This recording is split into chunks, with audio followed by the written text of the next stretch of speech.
Fort Worth, 1875. Church bells toll as whispers slice the Sunday air. Caroline Trump, nearly 30, perfectly composed, faces a crowd that measures women by rings and ribbons. One cruel smile, one public sting, and the price of a name is set. She takes a stranger's hand, Caleb Winslow, the scarred blacksmith the town refuses to see. No flowers, no kiss, only a vow that sounds like defiance. Behind closed doors, silence burns brighter than any gossip, and a guarded past presses at the threshold, ready to ignite truth, duty, and desire. Before we begin, tell me, where are you listening from? And what do you love most about period romances? The forbidden longing, the grand choices, or the courage to love anyway? Fort Worth, Texas, the year of our Lord, 1875. The wind swept low across the dust-veiled streets, stirring the hem of ladies' skirts and carrying with it the ever-watchful whispers of a town that remembered everything and forgave very little. Caroline Trump stood near the refreshment table beneath the awning of St. Luke's Church, her gloved hands folded with practiced grace. The lace at her collar fluttered gently, though her composure remained still, perfectly, painfully still. She wore a dusty blue cotton dress, modest in cut, with cream trim at the cuffs and neckline, the same dress she had worn last spring, the same she would wear again, come autumn. Her hazel eyes scanned the crowd, not in search of company, but in defense against its judgment. The church social, once a harmless gathering of hymnals and lemonade, had become for Caroline a cruel parade of youth and prospects, of whispered engagements and well-timed glances exchanged between girls barely 20 and their admiring suitors. She, at 29, had long passed the point of admiration. Now she was the subject of speculation, and no one speculated with more delight than Mrs. Prudence Avery. "Miss Trump," the widow's voice rang like fine bone china cracking under pressure. "Still so faithful to the church. How fortunate we are that you find your solace here, with us." The circle of women turned. Their silence, polite as a pistol, did not conceal their amusement. Caroline's spine straightened, though the sting beneath her skin was immediate. Mrs. Avery, dressed in her perpetual mourning black, leaned closer. Her veil lifted just enough to reveal a smile as sharp as the cane she carried, more for effect than necessity. "Some say God has a plan for each woman," she continued, eyes narrowed, "though I imagine his timetable must test your patience dreadfully." The laughter was soft, controlled, but it reached Caroline's ears with perfect clarity. She curtsied, lips poised into a shape more dignified than serene. "His plan," she replied evenly, "is not for us to rush, is it, Mrs. Avery?" She turned before the widow could reply, her heart pounding beneath layers of modest cotton and social expectation. Each step away from the circle felt like an act of rebellion. She did not tremble, not yet. Later that evening, in the stillness of her bedroom, Caroline sat at her writing desk, bathed in the soft glow of a single oil lamp. The room bore the gentle hand of a woman who had stopped hoping for change, but refused to surrender to disorder. A small vase of dried lavender sat on the windowsill, scenting the air with memory. Her pen moved slowly over parchment. "Dearest Anna, though we have not written in some time, I find myself tonight aching for a voice that is not from here. You once said I would never surrender to this place, and I have tried not to. But I have grown tired of waiting, of watching life pass me by as if I were never meant to live it fully. Today, I made a decision, and I do not know whether it was born of courage or of pride. I am to be married." She paused. The ink bled slightly into the parchment, and for a moment she watched it spread like a wound. "His name is Caleb Winslow. I doubt you would know him. He is the blacksmith. A quiet man. Some call him unpleasant, others worse. I do not care. I only know that I will no longer let the world decide if I am whole." She signed her name with a flourish. Caroline M. Trump, and folded the letter with hands that trembled, not from fear, but from the weight of resolve. The next morning, when she arrived at the blacksmith's workshop just after dawn, the town was barely waking. The scent of iron and smoke drifted through the air. Caleb Winslow stood near the forge, his shirt sleeves rolled to the elbow, his back turned to her. She spoke only once. "I am ready." He did not turn immediately, but when he did, the light caught the side of his face that bore the old scars, flesh marred by fire, jaw set like stone, and eyes the color of steel softened by ash.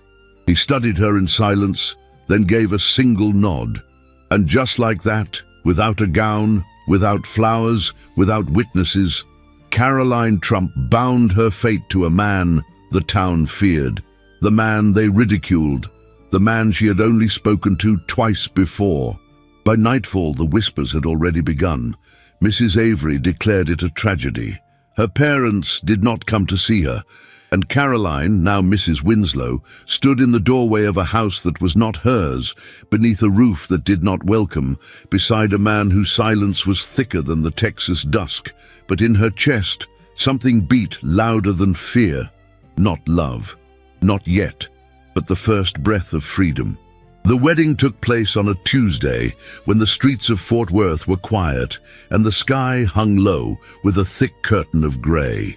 It was neither a festive day nor a sacred one, simply the day Caroline Trump became Caroline Winslow. There were no carriages waiting, no music playing, no flowers adorning the parlor where the ceremony unfolded. The scent in the air was not of lilies or orange blossom, but of dust and candle wax. A Bible, worn with age, lay between the hands of the Reverend, who looked more surprised than solemn when the bride and groom arrived side by side, unaccompanied. The two witnesses, Mr. Heath, the elderly clerk from the general store, and Mrs. Burnham, the widow who occasionally helped at the church, signed the ledger with shaking hands. They knew little of Caleb Winslow's intentions and even less of Caroline's heart, but they signed just the same. Caleb spoke only when required. His voice was low, graveled, and so restrained that even the word "I do" felt like a whisper lost in wind. He did not look at her as he said it. Caroline, by contrast, held her chin high, her words clear and unwavering. She wore no veil, no silk. Her dress was the same dusty blue cotton she had worn 2 Sundays prior, now pressed with care, the cream lace smoothed at the collar. Her gloves were pale and thin, more suitable for church than matrimony. Her hair was tightly gathered into a braided bun at the nape of her neck, each pin driven in like a decision that could not be undone. When the Reverend pronounced them husband and wife, there was no kiss, no applause, no family to offer a toast. Just a nod from the clerk and the distant toll of the hour from the courthouse bell tower. Caroline stepped outside into the muted day, a wife with no hand to hold. The journey to the cottage was brief but weighed heavy. Caleb led the way on foot, carrying her small travel bag over his shoulder. He said nothing. Caroline followed silently, each step toward her new life echoing through the silence between them. They passed no one, though behind curtains and half-closed shutters she could feel eyes watching, judging, wondering. The Winslow home sat at the edge of town, past the blacksmith shop, nestled between a patch of wind-worn oaks and a sloping hill that overlooked the dried riverbed. It was modest, made of timber darkened by age and storms. The windows were clean, the porch swept. A wooden bench sat beneath a crooked awning, and a copper wind chime clinked softly in the breeze. Caleb opened the door and stepped aside, allowing her to enter first. The interior smelled faintly of iron, ash, and pine soap. It was not unclean, but it lacked softness. No curtains, no rugs, no photographs or lace doilies, only practicality and silence. A fire had been lit in the small hearth, but it offered little warmth in such a house. "I prepared the room," Caleb said without meeting her gaze. Caroline turned. His voice startled her, not its volume, but its presence. She followed his gesture toward a small door near the back of the house. He did not move to open it. He simply stepped aside once more. Inside, the room was spare but not unkind. A narrow bed dressed in a simple quilt, a washstand with a white pitcher, a small writing desk, and a modest wardrobe stood neatly in place. A single window looked out onto the hill, where grass grew wild and untrimmed. On the edge of the bed lay a folded shawl, her mother's, sent in a bundle that very morning without a note. "This is your room," Caleb said. Caroline nodded. "Thank you." He stood in the doorway a moment longer, his expression unreadable, then turned and walked away. She unpacked in silence. Her few belongings filled only a fraction of the drawers. The mirror above the washstand was cracked at the corner. When she caught her reflection, she barely recognized the woman staring back, married now, though not embraced, a wife, though untouched, a resident in a stranger's home, though not quite a guest and not yet a companion. That evening they shared supper at the wooden table near the hearth. Caleb served her a bowl of stew without comment and then sat opposite her, eating with the solemn air of a man accustomed to solitude.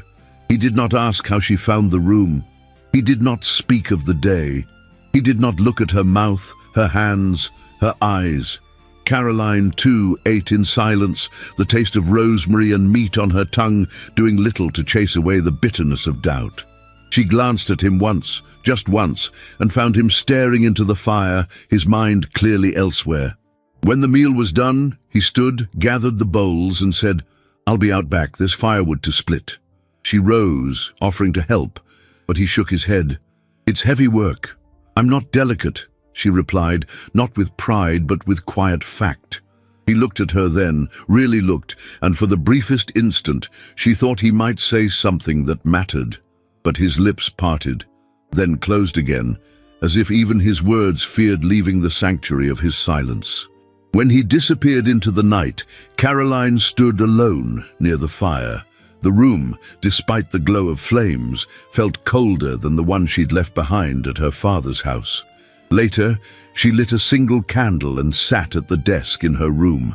The quill trembled in her hand. She did not write tonight. Instead, she folded her arms atop the desk and laid her head down, her cheek pressed to the grain of the wood, her thoughts heavy and unspoken. As the candle waned, she moved to the narrow bed and lay down, her shawl wrapped around her like armor. "I am married," she whispered into the dark, but still unseen. The silence responded with nothing. Outside, the wind carried the scent of iron from the forge and the faint rustle of dead leaves on the hill. Somewhere in the darkness, a lone coyote howled, its cry rising like a question into the indifferent night. Caroline stared at the ceiling, the edges of her vision blurring with tears she would not let fall.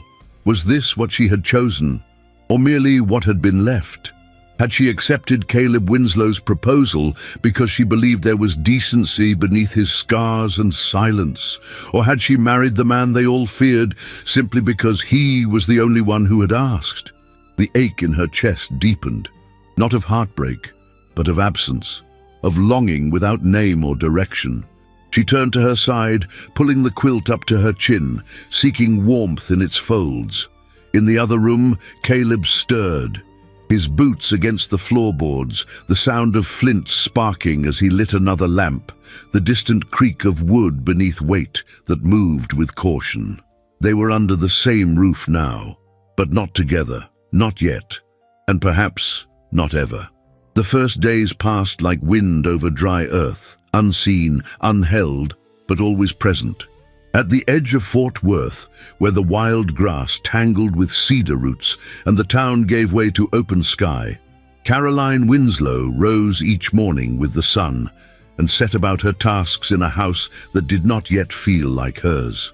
She scrubbed the floors on her knees until her palms turned red. She washed the windows with vinegar and rags that smelled faintly of smoke. She pressed her dresses herself, starching the sleeves so precisely that even her mother would have found no fault. At noon, she sliced bread and salted beans. In the evening, she warmed stew over the fire and set the table for two, though she often ate alone. Caleb would arrive late, shoulders heavy with soot and ash, his eyes lowered, his words few. He thanked her for the meal, nodded politely when she offered him fresh water, and vanished to the forge or the small work shed behind the house before night could deepen into silence. She no longer asked him where he went. She knew, and yet she waited. Every night she waited. Each morning she walked the perimeter of the land, letting the hem of her skirt brush against the tall yellow weeds. She did not wear gloves, preferring to feel the earth on her fingertips. Some days she would carry a small satchel and gather herbs from the base of the hill. Other days she simply walked, trying to understand the boundaries of her new life the way one learns a room in the dark, by touch, by sound, by patience. The townspeople began to notice. Caroline could feel their stares when she walked through the main road on Saturday afternoons to buy flour, salt, and soap. She wore her bonnet low, not out of shame, but to give herself a space where eyes could not enter. Still, the whispers found her. Brave thing, isn't she? Or foolish? I heard she came to him. No dowry, no lace, just a name she wanted to keep from wilting. Caleb Winslow doesn't talk to anyone. Maybe that's what she wanted. A husband who wouldn't tell her what to do. I heard he paid for her. That last one came from the mouth of Mrs. Prudence Avery, as sharp as ever, her voice slicing through the dusty light of the general store like the crack of a whip. Caroline had turned the corner just in time to hear it, standing motionless behind a display of sewing needles and molasses tins. Mrs. Avery had not seen her, or perhaps she had. It mattered little. Her words carried the venom of intention. A girl like that doesn't marry a man like that for free, the old woman said to her companion, raising her brows with false pity. It's not a union, it's a transaction. Caroline stood frozen, her pulse roaring in her ears. She did not flee, she did not confront. She simply walked forward, placed a sack of flour on the counter and met the shopkeeper's eyes without blinking. Her voice, when she spoke, was calm. Charge it to Mrs. Winslow. And then she left. Outside, the air stung her throat. The sun, high and merciless, cast her shadow long on the road as she walked home. Her steps were quick, her breath shallow.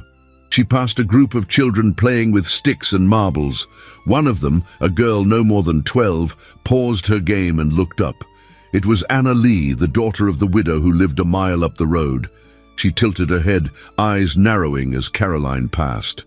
"He's not as mean as they say," she said suddenly, not to Caroline, not to anyone in particular, but to the air. Caroline turned slightly, but the girl had already returned to her game.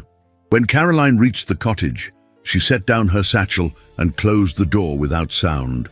The house was empty, but it felt occupied by the memory of what had been said. She removed her bonnet and shawl, hung them neatly, and sat at the table. Her hands shook, but she kept them still by force. The silence wrapped around her again, familiar and suffocating. That evening, when Caleb returned, she was waiting by the hearth. She had prepared cornbread and greens, and the stew was warming beside the fire. The table was set, the room lit with the soft orange glow of oil lamps. He removed his hat and washed his hands at the basin, saying nothing. "I went to the store today," she said, her voice quiet but steady. He nodded. "We were low on flour." "They're talking." Caleb froze for a fraction of a second, then resumed drying his hands. "I heard what they said," she added. Still, he said nothing. "They believe you paid for me." He turned toward her slowly, his face unreadable. "Did you expect anything else?" "No," she replied, her throat tightening. "But I didn't expect it to hurt quite like this." He looked away. "Let them talk. Is that how you survive?" she asked, the words escaping her before she could weigh them. "By pretending you don't care?" His jaw clenched. For a moment she thought he might answer, but instead he picked up his coat.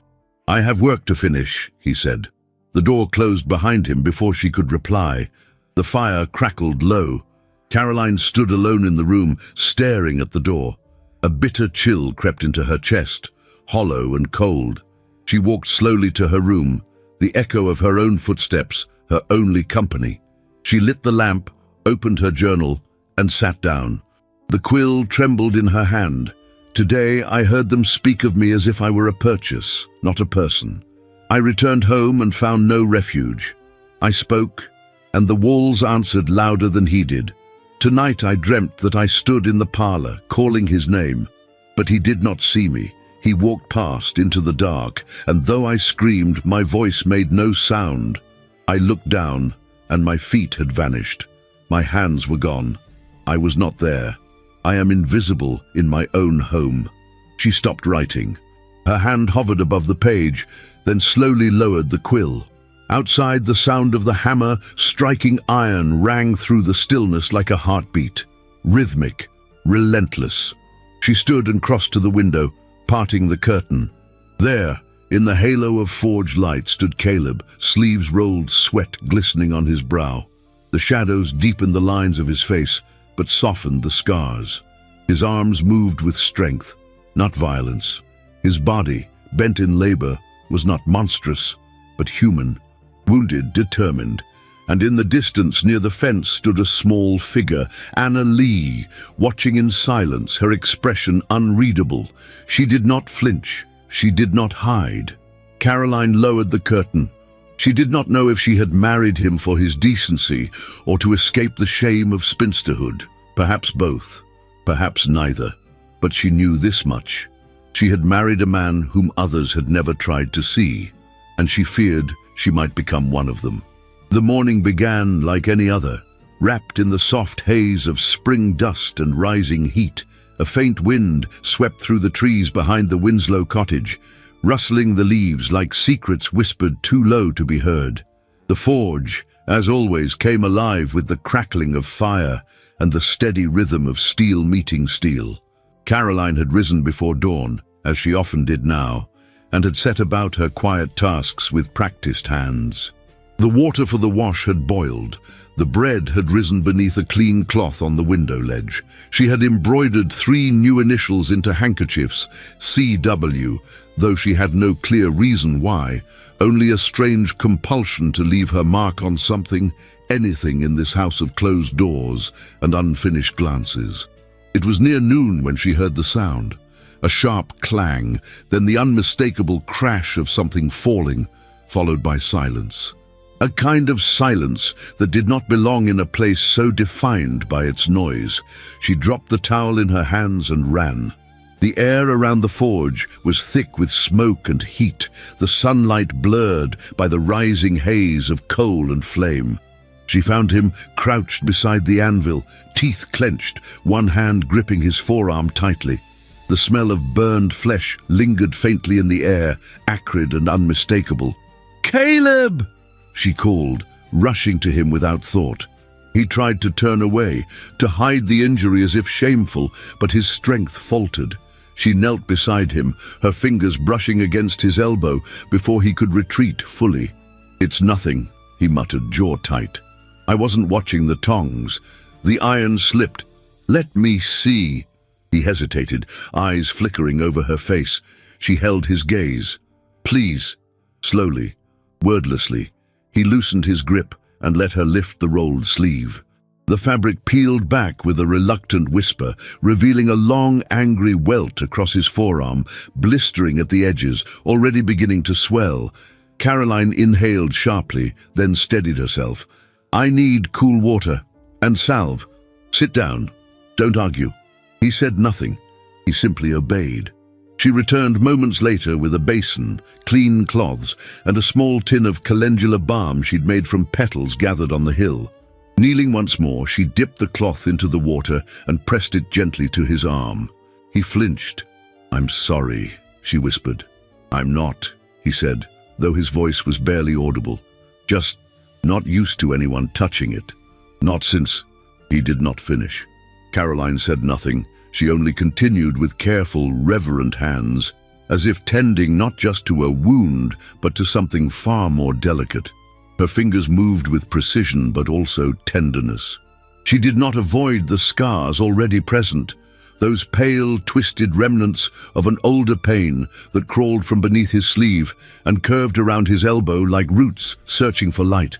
When she finally looked up, she saw him staring at her, not with suspicion, Not with distance, but with something far more vulnerable, something almost afraid. "You don't have to be afraid of me," she said softly. His gaze dropped. "I'm not afraid of you." "No?" Her voice was barely louder than the breeze. "Then why do you look at me only when you think I won't notice?" Caleb didn't answer. His shoulders, broad and rigid, sagged slightly under the weight of her question. She smoothed a final layer of salve onto the burn, then covered it with fresh linen. Her fingers grazed the inside of his wrist as she tied the bandage, and she felt the tremor that ran through him. Not pain, not recoil, just a tremor, a breath caught in a chest too long closed. She rose, wiped her hands and turned to gather the cloths, but as she did, a low whine caught her attention. A dog. Small, mottled, dirty. It stood just at the edge of the forge's entrance, one paw lifted as if uncertain whether it would be welcome. "Does he belong to anyone?" she asked. "No," Caleb said quietly. "He comes around sometimes. He doesn't bite." To her surprise, he crouched, injured arm pressed to his side, and offered his hand to the creature. The dog approached slowly, tail low. Caleb murmured something Caroline could not hear, something tender and rough, and not meant for human ears. The dog licked his fingers once, then sat beside him, as if claiming him as its own.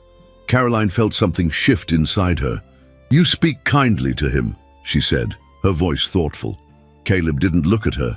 "He doesn't expect much. And I do." He stood slowly. "No, but you look at me like you want to." She felt her heart stutter. "Is that so wrong?"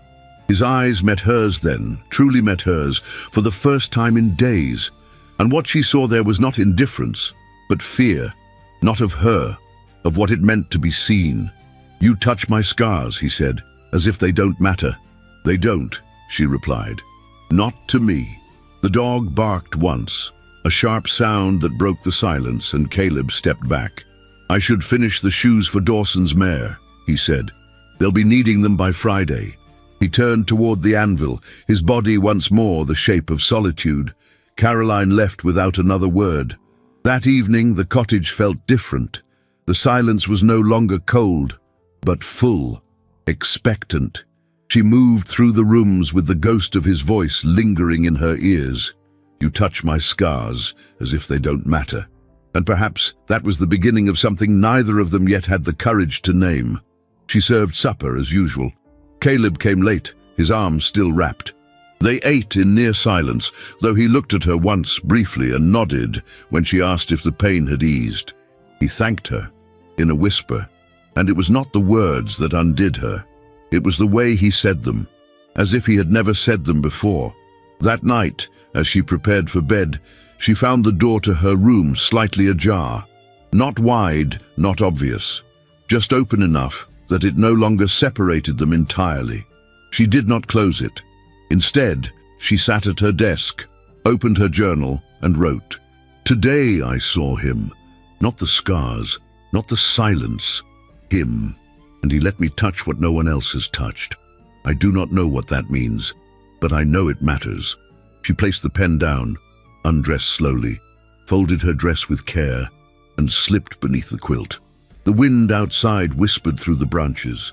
In the other room, she could hear the slow creak of his chair, the sound of a page turning. She imagined the dog at his feet and his bandaged arm resting gently in his lap. She closed her eyes, and for the first time since her arrival, she did not feel entirely alone.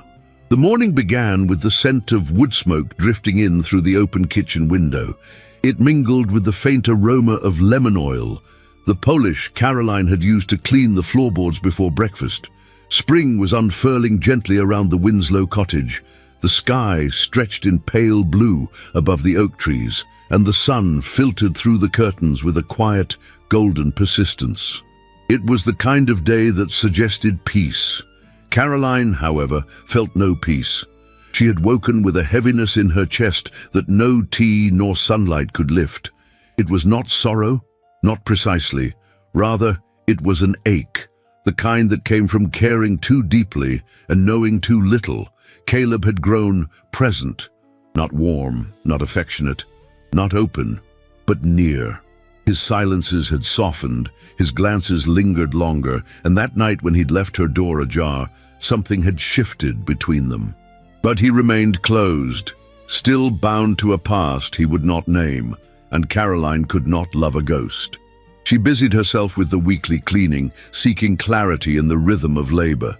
She dusted the mantel, scrubbed the kitchen counters, and even lifted the carpets to beat them clean outside in the sun. By midday, sweat beaded along her brow and her skirts clung to her legs. But still she moved from room to room, chasing a sense of purpose she could not quite catch. It was when she entered the workroom, an unused chamber tucked behind the sitting room, that she found the box. The door had been closed for weeks. Caleb never entered it. She assumed it had once been meant for storage, or perhaps an office, though the room now sat in quiet disuse. Dust blanketed the shelves, cobwebs hung in the corners like forgotten lace. A single wooden chest rested beneath the window, its surface dull and scuffed with age. She bent to open it, intending only to clean. Inside, nestled among old tools and dried ink bottles, were letters, dozens of them, tied in uneven bundles with frayed twine, the paper yellowed at the edges, the handwriting scrawled in a rough but steady hand. Her breath caught. She should not read them. She knew that. And yet, her fingers reached without permission. The first letter was dated nearly 10 years prior, addressed to Benjamin Winslow in St. Louis. She unfolded it with care, her eyes moving slowly across the lines. Ben, I don't know if you'll ever read these, but I need to write them. I need to say the things I can't say aloud. Not to you, not to anyone. The letter spoke of ordinary things at first. Business, horseshoeing, the price of iron. But then, without warning, it turned. I think about the fire every night, about the sound the rafters made when they fell, about Thomas, his screams. Caroline froze. Thomas. Another letter. He was just a boy. A good one, not perfect, but eager. I should have stopped him that night, should have taken the bottle from his hand before he lit the lamp. I knew he'd been drinking, I knew he wasn't steady. They asked who was to blame. I said it was me. I let them say I'd been careless, that I'd dropped the lantern, that I ran. I didn't correct them. Caroline's hands trembled as she turned the page. I couldn't bury him and tell his mother he burned by his own foolishness. I couldn't live with that. But I haven't really lived with this either. I wear the blame like skin. One by one, she read the letters. Each was a fragment of a man unspoken. Caleb's words were rough but unflinchingly honest. They bared his guilt, his rage, his loneliness. He wrote of the town's whispers, of the pain of isolation, of his conviction that no one would ever look at him without seeing the fire that ruined him. She did not cry. Not then. The ache in her chest grew too wide for tears.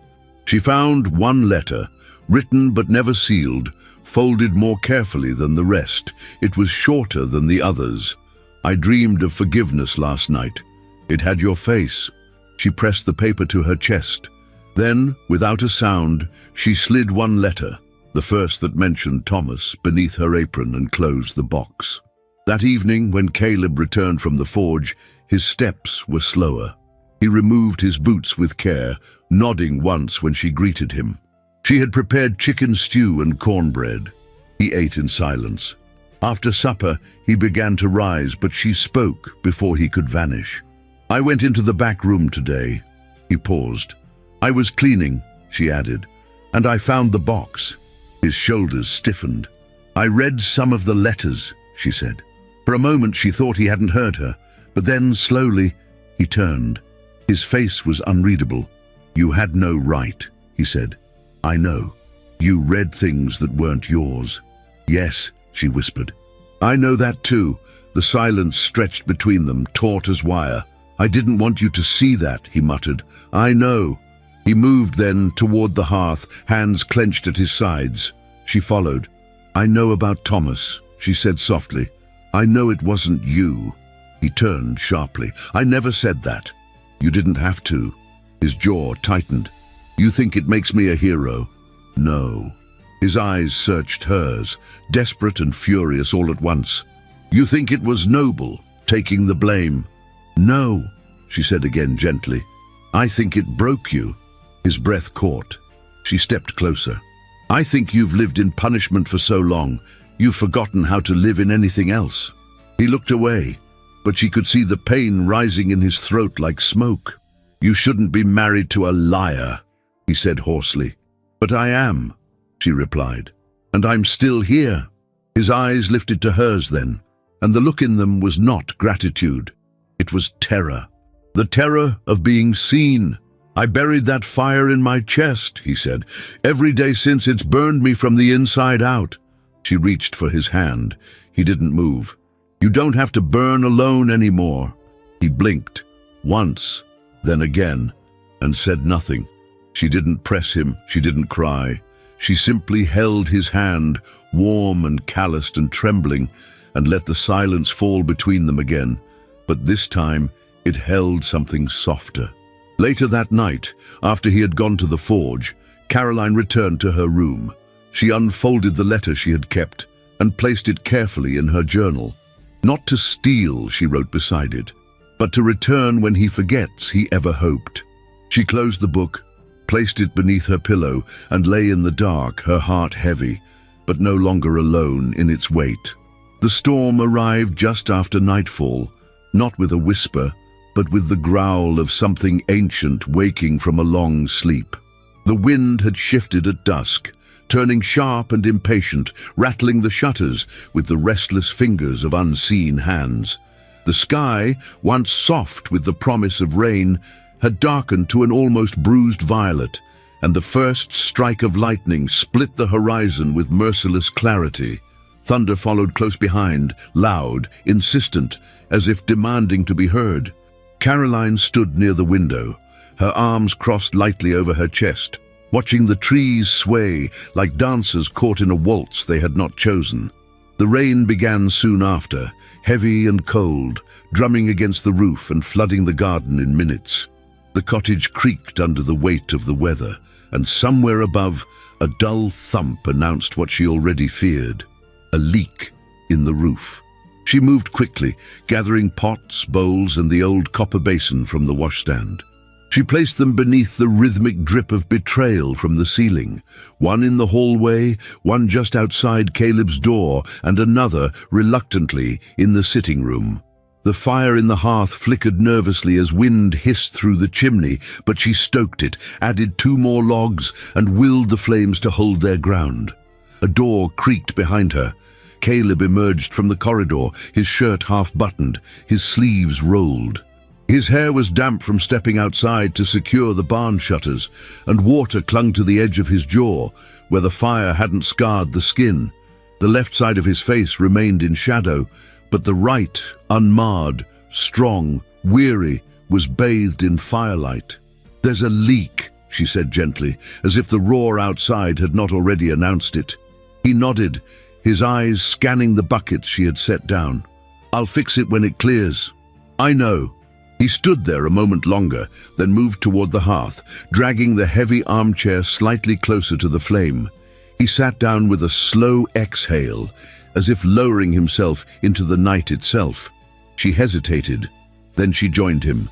Caroline took the smaller chair across from him, the one with the faded embroidery her mother would have called decent but unremarkable. She tucked her feet beneath her skirt, her hands resting quietly on her lap. The room was warm, but the storm was louder than comfort. Lightning flashed, illuminating his features in brief, unforgiving brilliance. The burn across his cheek glistened faintly with moisture, and his jaw was tense, clenched not with anger, but with endurance. She waited. Thunder rolled over them like a wave. He broke first. "I hate storms," he said, his voice lower than usual, rough around the edges. "Always have." She turned toward him, surprised not by the words, but by the confession. "Because of the fire?" He nodded once. "It started in a storm. Thomas had lit the lamp because the forge had gone dark, but the wind had cracked a window. The gust knocked the oil. The rest happened fast." Caroline watched him, her chest tightening. She did not interrupt. "I still hear it," he continued. "Not the flames, the silence, right after he screamed." He bowed his head. The fire crackled between them. "I let them think it was me," he said. "I told you that. I remember." He glanced up just briefly. "No one ever asked why I stayed here, why I never left Fort Worth. I wanted to leave. God knows I wanted to, but I couldn't. Because of guilt, because of fear." The word hovered in the air. "I thought if I went somewhere new, they'd see me. Not the man who saved a boy, just the man with the face. And if they looked at me long enough," he paused, swallowed, "they'd turn away, like everyone else." Caroline felt the air leave her lungs in a slow, aching breath. "I haven't looked someone in the eyes in years," he said. She shifted forward. "Look at me now." His head rose slowly. "Caleb," she whispered, her voice breaking not from sorrow but from tenderness. He met her gaze and held it. His eyes were not cold, not distant. They were storm-colored, yes, grey and heavy, but beneath them lived a quiet longing so raw it nearly undid her. She rose. He didn't move. She stepped to him, the hem of her skirt brushing against his boot, and knelt before his chair, her hand reaching gently, hesitantly, toward the side of his face he so often kept hidden. She did not flinch. Her palm met the scarred skin, warm and uneven, textured by old pain. He tensed, but he did not pull away. "You think I fear this?" she asked softly. "I don't." His throat worked, but no words came. "I don't fear your scars. I don't fear your silence. What I fear," she said, her hand still on his cheek, "is the space between us when you walk away, when you shut yourself in your forge and leave me in the dark.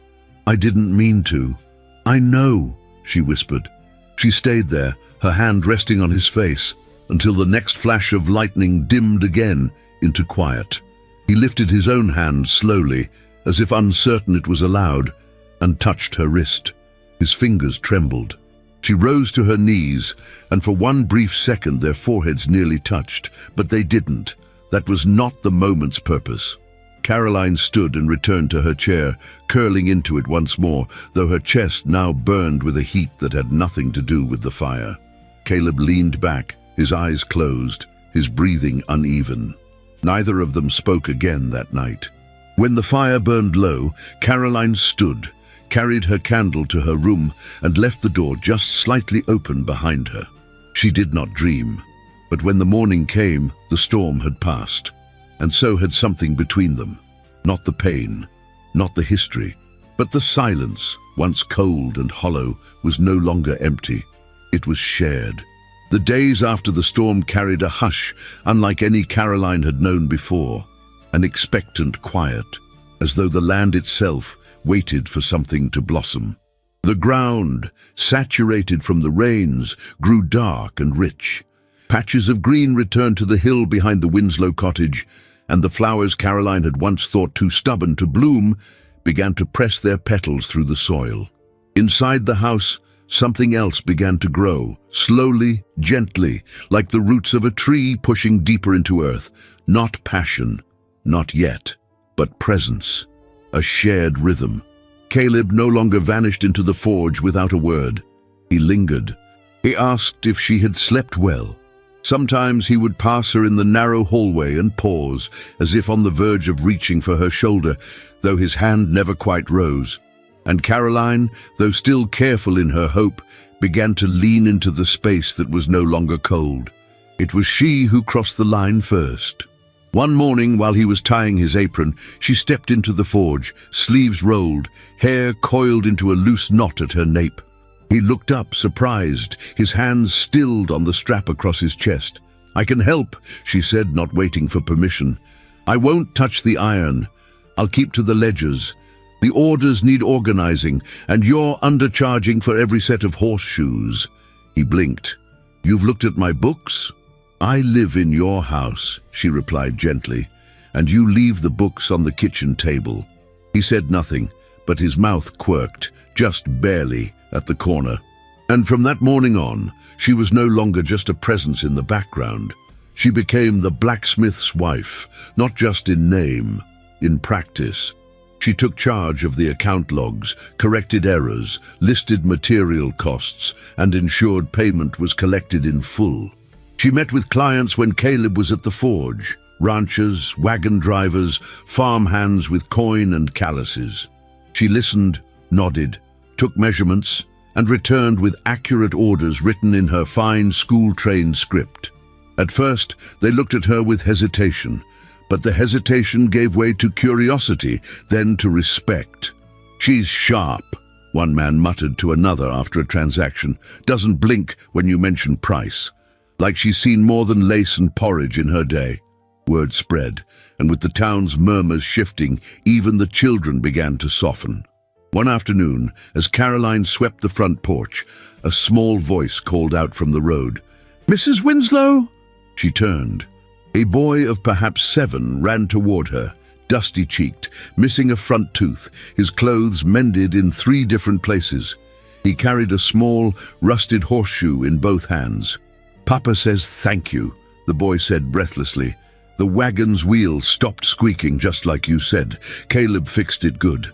He held out the horseshoe. "I found this in the field. Thought you might need it." Caroline knelt and accepted the gift. "Tell your papa we're glad to help," she said with a smile that lit her whole face. The boy nodded, then ran off, waving once before disappearing behind the bend. Inside, Caleb watched from the window, his expression unreadable, his fingers stained with soot. That evening, Caroline placed the rusted shoe on the mantel, beside a vase of dried lavender. When he noticed it, he didn't ask, but his eyes lingered on it with something close to reverence. That week, the fair arrived. It was held in the yard behind St. Luke's, beneath the blooming dogwoods. Banners fluttered in soft blue and pale yellow. Children ran with ribbons trailing behind them. Women sold pies and embroidery. Men stood in clusters, sipping cider from tin cups, discussing weather and politics and livestock. Caroline had no intention of attending, but a knock at the door changed that. It was Anna Lee, the same girl who had once watched Caleb from the fence. Her bonnet was crooked, and her eyes burned with the fierce defiance of youth. "My ma said you used to teach," she blurted out. "She said you had a book of poetry by your bed and that you wrote real fine. I want to learn." Caroline blinked. The girl shuffled her feet. "The other ladies don't want me around their girls, 'cause of my papa drinking and all. But I can learn. If you teach me." Caroline touched the girl's shoulder, her heart twisting in ways she hadn't expected. "Yes," she said softly, "I'll teach you." "Then you gotta come to the fair," Caroline laughed. "Is that part of the agreement?" The girl nodded. "You'll sit with us. Ma says that'll shut them all up." So she went.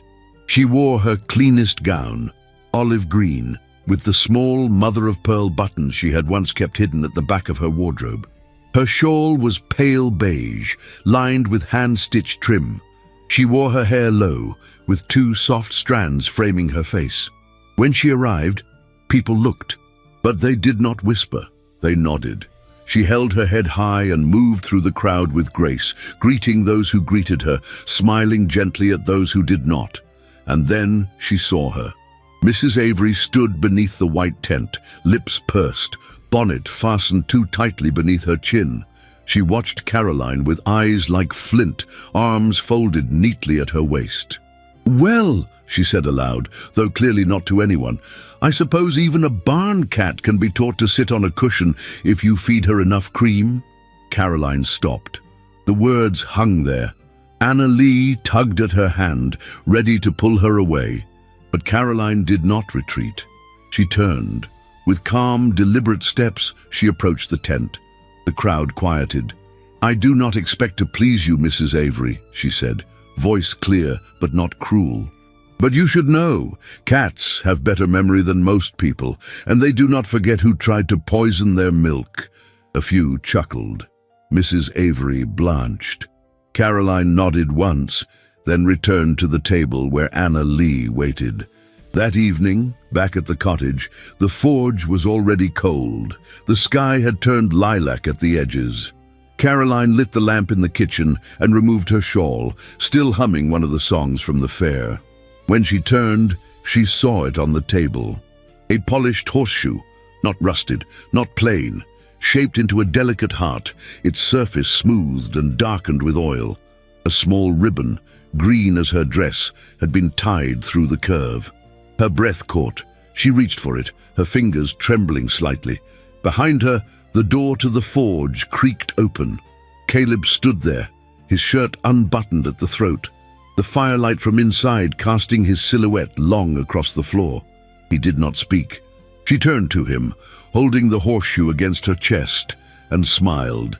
That night she placed it on the mantel, beside the boy's rusted gift, side by side, one born of use, the other of intention, and both of quiet devotion.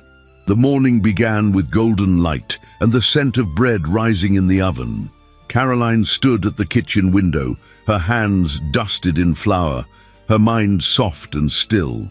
She could see the forge from where she stood, smoke curling gently from its chimney, a sign of Caleb already at work. The ache between them had begun to fade, not disappear, not yet, but soften, like a wound healing beneath the skin, delicate and alive. By noon, the air had thickened.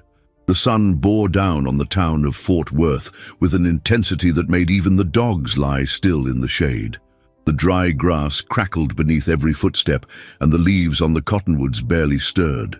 The stillness was unnatural, heavy with something unspoken. Then the bells began, a sharp peal, then another, a clamor that cracked through the silence of the afternoon. Caroline stepped out onto the porch, wiping her hands on her apron, her heart already rising to her throat. Smoke. It billowed from the north edge of town, dark, angry, wild. She didn't wait for explanation. She ran. When she reached the main road, people had already begun to gather. Voices called out in panic. Buckets were filled and passed hand to hand, but the fire raged ahead of them, devouring the wooden frame of the old orphanage like a starving beast. Children screamed, women wept, and Caleb Winslow ran straight into the flames. Caroline saw him, shirt discarded, face streaked with soot. He tore through the broken doorway and vanished into the smoke as if swallowed by it. "Caleb!" she cried, but the fire roared louder than any human voice. Minutes passed like hours. Then, through the haze, he emerged. In his arms, two children, one clung to his neck, the other limp from exhaustion. His boots dragged, his sleeves burned, his skin blistering anew where it had once healed. People rushed to him. Hands reached for the children. Water was poured over his arms. But Caleb did not cry out. He sank to his knees as if the weight of being alive had finally broken his back. Caroline forced her way through the crowd. When she reached him, he looked up. Not at the sky, not at the faces surrounding him. At her, only her. His lips parted.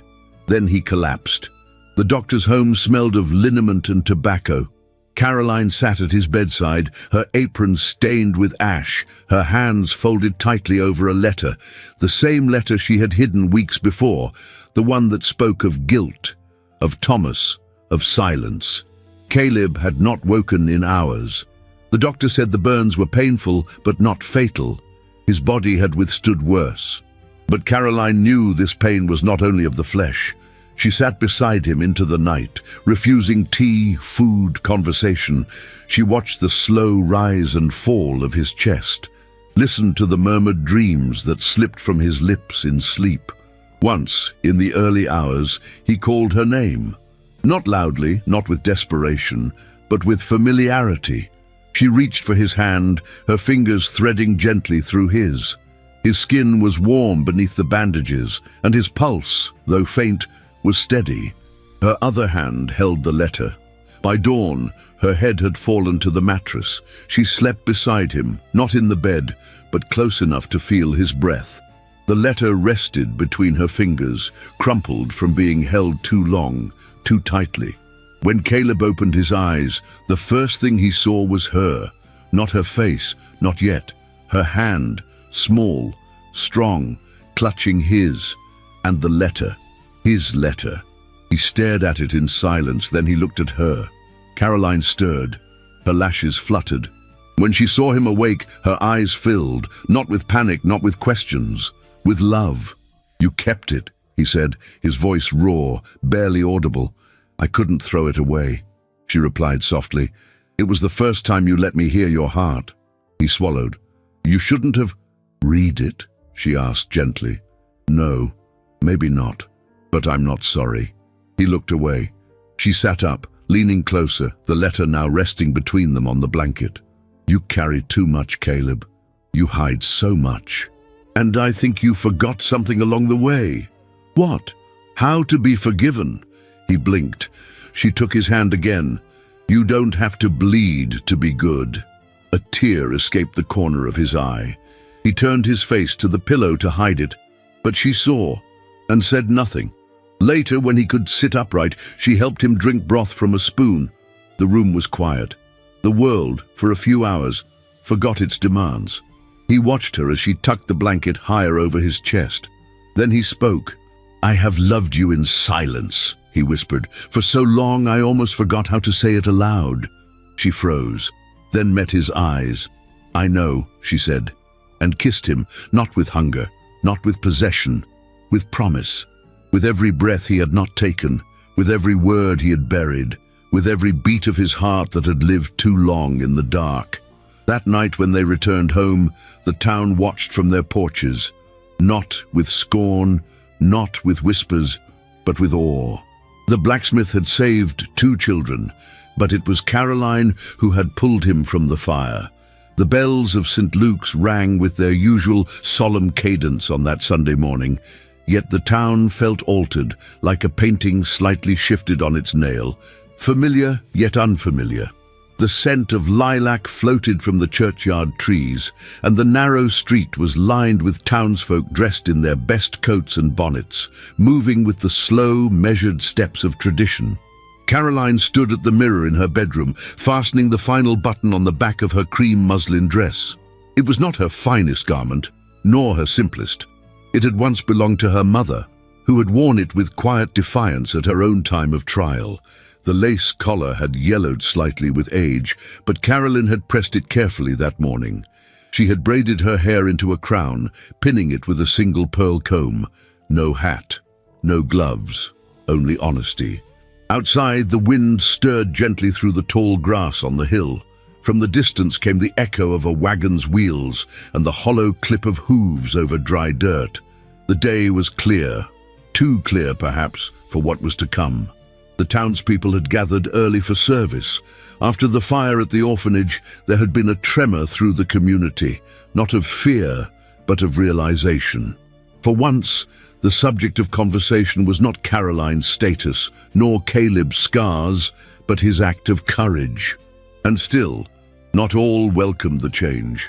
Mrs. Prudence Avery had arrived before the bells, her black veil pinned tightly, her gloves immaculate. She stood at the edge of the crowd, speaking in a low tone to a group of women in pale bonnets, her fan tapping gently against her palm like a metronome of disapproval. Caroline entered the churchyard alone. Heads turned. The air shifted. She walked slowly, her chin lifted, eyes steady. Her presence did not demand attention. It invited it. The same woman who had once stood in silence behind Caleb's shadow now walked forward without him, not to justify, not to explain, but to speak. The Reverend, a man known for his predictability, seemed surprised when she stepped onto the small platform outside the chapel doors. "Mrs. Winslow," he murmured. "I ask for just a few moments," she said, her voice calm but unwavering, "before the hymns begin." He stepped aside. She turned to face the crowd. "I don't ask for forgiveness," she began, "because I've done nothing wrong." A murmur. "I don't stand here to defend my marriage, my choices, or the man I share my roof with. I stand here because I once sat quietly and let others decide who I was and what I deserved, and I refuse to do so any longer." Some heads nodded, others tilted, uncertain. There are those who believe love must look a certain way to be real. that it must come wrapped in lace and smiles, exchanged in ballrooms or under the careful watch of family names. But love, true love, is forged in fire, in silence, in the softest moments, when no one is watching. Her gaze swept the crowd.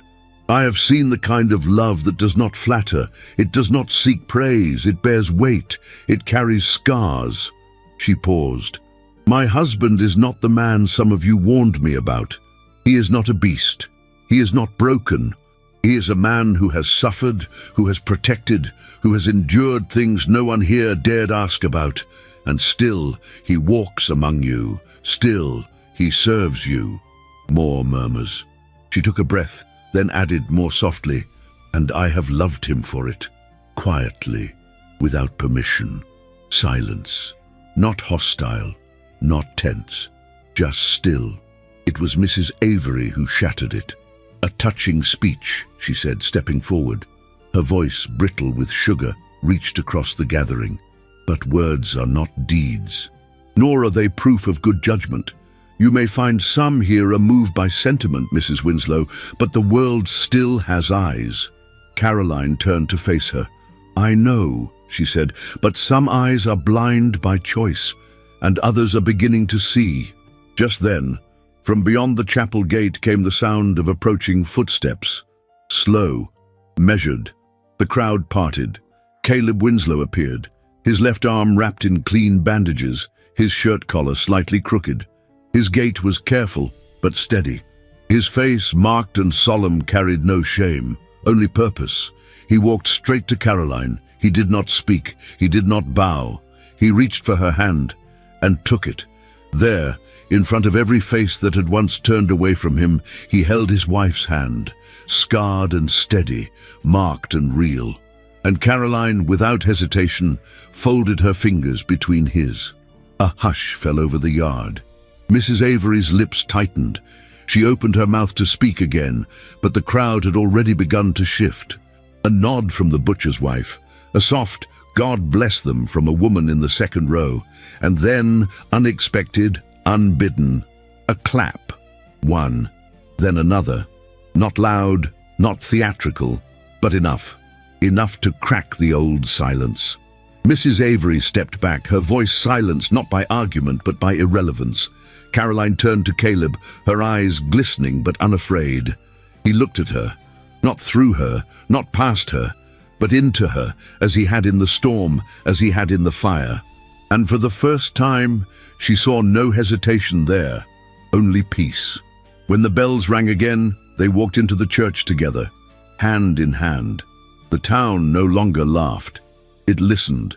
By the time the snow melted and gave way to a hesitant spring, the Winslow Forge no longer stood in the shadow of whispered doubt. It stood at the center of a community learning, at last, how to see with more than just their eyes. The sound of hammer on iron, once mistaken for something violent, now rang like a hymn through the heart of Fort Worth. It was steady, honest, familiar, a heartbeat for those who had once tried to silence it. The forge itself had changed, not in structure, but in spirit. A second work table had been added near the back, where two young apprentices now practiced under Caleb's careful instruction. One was a shy boy with a talent for measurement, the other a left-handed chatterbox who could mimic any shape after seeing it only once. Both had come to the forge expecting gruff commands and cold silence. Instead, they received patient nods, a few rare but meaningful words, and above all, space to grow. Caroline had watched the transformation with a kind of quiet awe. She had her own rhythm now. After breakfast, she would walk with her writing satchel tucked beneath her arm and settle beneath the elm tree near the schoolhouse. There, she would teach. Not in a formal sense, not with slates and bells, but in the round, on quilts spread over grass, where girls of all kinds came to learn not only letters and numbers, but poetry and self-worth. Anna Lee was the first to sit at her side each morning, her braids tighter now, her shoulders straighter. Other girls had followed. The baker's daughter, who used to hide behind her mother's skirts, The twins from the East Ridge, whose father never found the time for books. And, slowly, the daughters of those who once whispered about Caleb's face. One of the girls brought her a jar of wildflowers every Thursday. Another had stitched her initials into a handkerchief and placed it beside Caroline's lunch tin. Small offerings. But to Caroline, they were monuments. The house, too, had softened. Windows that once looked out onto a grey emptiness now framed vases of cut flowers and breezes that carried the scent of earth after rain. The fireplace, once used only for heat, now burned for comfort, and above its mantel hung two horseshoes, one rusted, one polished, both now bound together with a single ribbon. But it was the cradle that marked the greatest change. Caleb had built it quietly, without announcement or instruction. One afternoon, Caroline had returned from her lesson to find him sanding the final curve of its rail. He did not look up, he did not explain, but the way his hands moved, careful, reverent, almost afraid, told her everything. The cradle sat in the corner now, near the parlor window, unoccupied, but not empty. Its presence was not a promise. It was hope made visible. One Sunday afternoon, after the last page of her lesson had been read aloud by a bold girl with missing teeth, Caroline walked the long way home. The weather was fair, the wind mild, the fields stretched golden in the light, and the bell at St. Luke's echoed distantly, as if reminding her that not all rituals were meant for sorrow. Caleb walked beside her. They said little, but every so often his hand would brush hers. And once, as they passed the split fence near the mill, he slipped his fingers between hers and held fast. They turned the final corner of their path and found themselves in front of Mrs. Avery's home. It had grown quieter over the months. The garden no longer bloomed as brightly, the curtains no longer twitched with gossip. The path to her door, once so sharply edged, was now faded and cracked. Caroline glanced toward the window and saw her. Mrs. Avery stood behind the glass, still veiled in black, still upright with the stiffness of pride, but her eyes were no longer sharp. They were distant, watching a world that had begun to pass her by. Their eyes met. Caroline did not stop walking. She only nodded gently and continued down the road. They said nothing, but it was enough. That evening, as dusk settled like lace over the rooftops and the lamps inside the cottage flickered to life, Caroline sat at her writing desk for the last time. She opened her journal, the pages worn with ink and memory. She had written of doubt, of silence, of fear, of a man whose pain had once frightened her, not because of its violence, but because it mirrored her own. Now she wrote of something else, of hands that no longer trembled, of a home that no longer echoed, of love, not loud, not theatrical, but deep, rooted, forged. She turned to the final page and dipped her pen. They said I was desperate. They said he was a monster. But what we built in the ashes was love. She set the pen down, closed the book, and walked toward the cradle. She touched its edge with a single fingertip, then turned as Caleb entered the room, the light behind him casting long shadows across the wood floor. He said nothing. He only opened his arms, and she stepped into them. Epilogue. 8 years later. Fort Worth, Texas. Spring of 1883. The forge still stood at the edge of town, though the wooden beams had been reinforced, and the outer walls bore a fresh coat of paint. The anvil, now blackened with time, still rang in the early mornings, though less often and with a slower rhythm. The apprentices, once clumsy and uncertain, were now men, strong and sure in their craft, their hands molded by the same patient guidance that had once shaped iron and redemption. Inside the Winslow home, the smell of lavender and hearth smoke lingered in the air, as it always had, but now mingled with the sweetness of warm biscuits and the soft laughter of children. 2 of them. The eldest, James Caleb Winslow, had his father's quiet strength and his mother's searching eyes. At 7, he was already asking how to use the tools in the forge, though his hands were still too small to grip the hammer properly. He followed Caleb like a shadow, watching, learning, absorbing everything in silence. The youngest, Clara Joy, was 5 and sunlight incarnate. Her voice filled rooms without asking permission. She chased butterflies through the backyard and insisted on dipping her toes in the river even when the water was cold. Her laughter, high and untamed, could chase away the gloom of even the longest day. Caroline often watched them from the kitchen window, a smile curved softly on her lips. Her hair had silvered slightly at the temples, but her presence was unchanged, still elegant, still quiet, still fierce in her gentleness. She still wrote most evenings, filling pages not with questions, but with the ordinary beauty of life. The scent of bread, the curve of her daughter's cheek, the way Caleb still reached for her hand in sleep. Their love had not burned brightly in the way some romances promised. It had burned steadily, deeply, through seasons, through grief, through the mundane and the miraculous. The town had changed. After the fire, people had begun to listen, truly listen. Caleb had been asked to serve on the town council 3 years later, though he declined. Caroline had opened a small schoolhouse for girls behind the forge, where she taught letters, history, and courage. Some parents still raised their eyebrows, but most enrolled their daughters without hesitation. Anna Lee had grown into a striking young woman, clever and unafraid. She now taught alongside Caroline, her own hands stained with ink, her own dreams tied not to marriage, but to meaning. And Mrs. Prudence Avery. Her windows remained shuttered.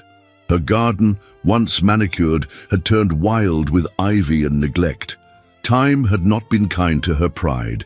She had outlived her audience, and the town that once echoed her voice now barely remembered it. On the rare occasions she walked through town, her cane tapped like a question, with no one left to answer. She paid the price of a life spent in judgment, solitude. One evening, after the children had been tucked in, Caroline sat at the edge of the porch, watching the sky bleed into gold. Caleb joined her, lowering himself slowly beside her, his hand finding hers without thought. They sat in silence, the years between them like a quilt wrapped gently around their shoulders. "Do you ever think about that day?" she asked softly. He looked at her, his profile touched by the glow of the setting sun. "The day I married a stranger." She smiled. "Yes," he nodded. "Every day." "Do you regret it?" He didn't answer at first. Then he lifted her hand to his lips and pressed a kiss to her knuckles, slow and reverent. "I still wake up and wonder what would have happened if you hadn't come to me," he whispered. "And every time, I thank God you did." She leaned her head against his shoulder, and together they watched the stars return to a sky that had once held only silence. In the distance, the forge stood quietly, no longer a place of solitude, but of legacy. And in the corner of the parlor, beneath a faded curtain, the cradle remained, emptied now of infants but full of memory, because what they had built was not just a home, it was a life, forged in pain, refined in patience, and sealed in the unspoken beauty of ashes. Some stories are not about grand gestures or perfect beginnings.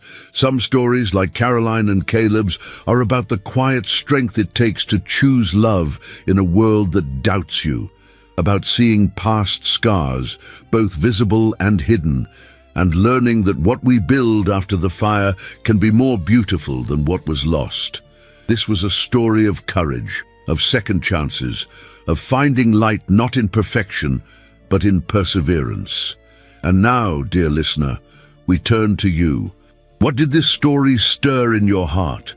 Did you find a part of yourself in Caroline's longing or in Caleb's silence? Did this tale remind you that real love is not always loud, but when it's true, it lasts? If you made it to this point, leave us the word ashes in the comments.